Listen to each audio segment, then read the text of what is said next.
Everyone's been hating on the Flash movie lately, but I have always liked it. Here are my top 5 defenses of this underrated film. Accusation 1, the CGI sucks. Look, Your Honor, super fast running in live action has always been difficult to achieve. Quicksilver in Days of Future Past remains the finest example, but you don't want to just rip that off completely. So look, they took a big swing on a stylized approach. Am I crazy? Because I kind of love the way the scenery bends and warps around Barry. I think it looks really cool, and furthermore, Andy Muschietti has said that the CGI in the movie was supposed to look uncanny to give us an idea of how Barry perceives the world. Now, that could be a lie, but I choose to believe that it's true. Accusation 2, it's all nostalgia bait. People always talk about this movie as if it's non-stop nostalgia, but there is so much more to it than that. Michael Keaton's Bruce Wayne is an actual character in this movie. They take him seriously and treat him with dignity. Everybody hates that final parallel world scene, and yes, it's a bit unnecessary, but it's a relatively short moment in the film, and I don't think it's so bad that it devalues the entire thing.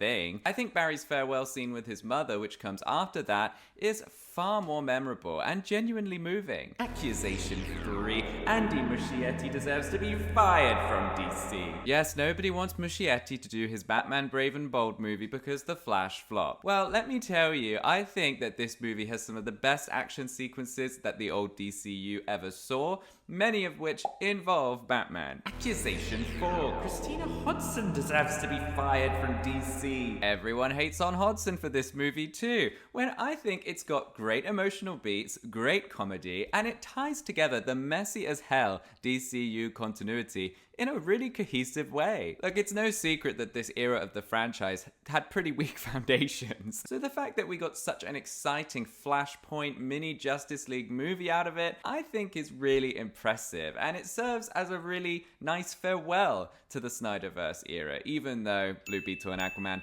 technically came afterwards, but who cares? Accusation 5, Ezra Miller is annoying / scary. Look, I don't really want to get into defending Ezra Miller because there are really serious questions to be asked about their real life behavior. What I will say is I think Barry Allen is a really funny and compelling character in this film. Even the alt universe Barry, who is annoying at times, but I'd argue intentionally so, and we see him grow out of that over the course of the film. Obviously, the very valid controversy surrounding them killed this movie and primed people to hate it in the visceral way that they do. Whether you can separate the art from the artist is your call, but I would just say that more people than just Ezra worked on this movie, and so I do think for their sake, it deserves a fairer shake.